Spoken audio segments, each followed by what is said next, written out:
What's up everyone, Matthew Monis here, and today we're going to be reviewing the Huawei P10 and P10 Plus.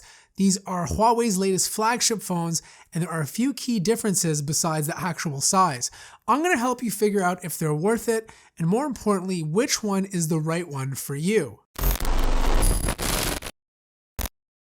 So with LG and Samsung moving to near bezel-less phones and 18:9 screens, Huawei sticks with what works and creates a phone that doesn't stray too far from last year's P9.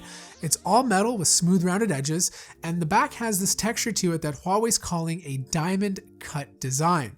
Even though it's metal, it kind of makes the phone feel like plastic, but you can make some pretty cool noises with it. Now, obviously I would have preferred the material to be on the side of the phone instead, as it's really slippery to hold due to how smooth the edges are. The buttons are solid, there's an infrared scanner for those that want it, but unfortunately neither phone is IP68 water resistant and can only handle very light splashes. The rear camera sits flush, which is a nice change, but I think the best thing about this year's design is the awesome colors that the phones come in. My favorite is the greenery, but this dazzling blue on the P10 comes in a very close second. The display size on the smaller P10 is 5.1 inches. It's an IPS LCD, but only 1080p. That's fine with me. Full HD is more than plenty for a display this size, and you won't notice any pixelation. The colors are good, but seemed a bit washed out, at least in comparison to the iPhone 7 Plus. However, the P10 Plus, on the other hand, has a bigger 5.5-inch screen that's QHD with a lot better colors. It's a gorgeous display with bright, punchy colors, not AMOLED bright, but bright enough. Both phones come with a pre-installed screen protector, which is nice, but don't take it off because there's no oleophobic coating underneath, which means lots of fingerprints. Sound on the P10 is coming from a mono speaker on the bottom. It's fine, it gets loud enough with clear highs and decent bass.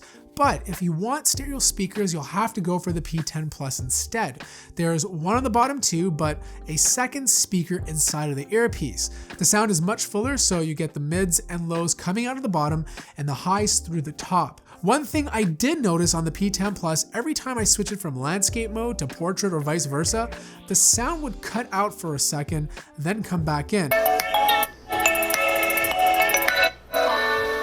However, on the P10, this never happened.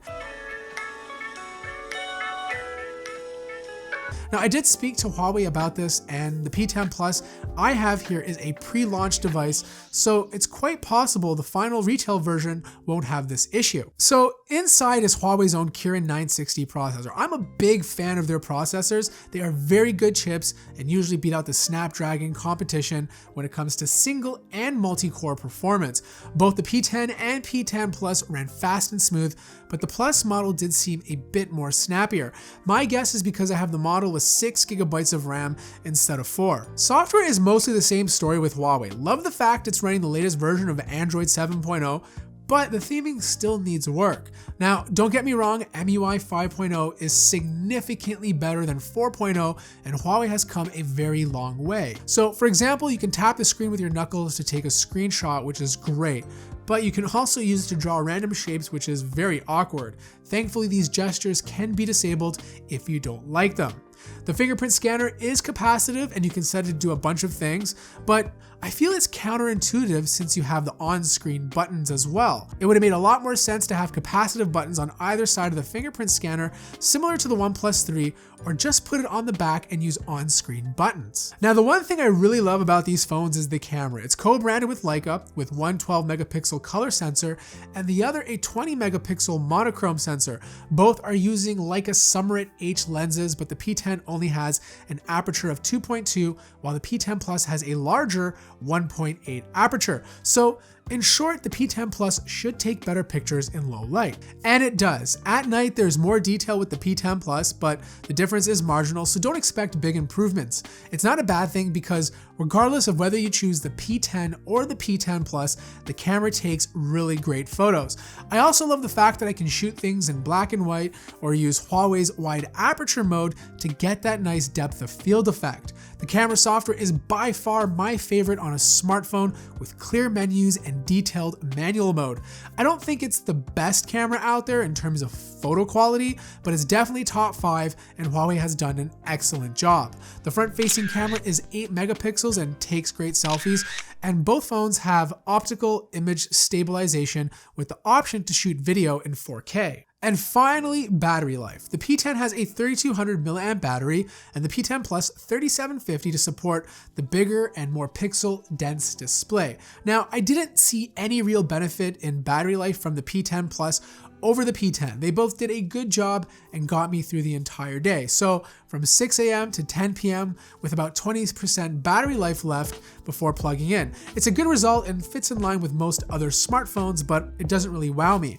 There's no wireless charging though, but it does support Huawei's Supercharge, but you'll need to use the included charger and USB cable for it to work. Alright, so here's my closing thoughts. The Huawei P10 and P10 Plus are good phones.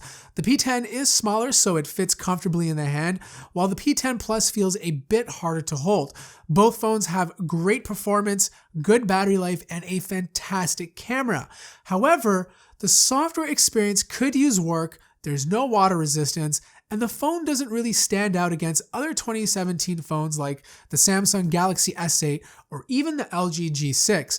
I think the big selling point of the P10 line is the great camera experience. So if that's the most important thing to you, then I recommend checking it out. The P10 line is available in the UK, across Europe and Asia, but it's not coming to the United States. However, if you're Canadian like me, it is coming here as an exclusive to Rogers very shortly.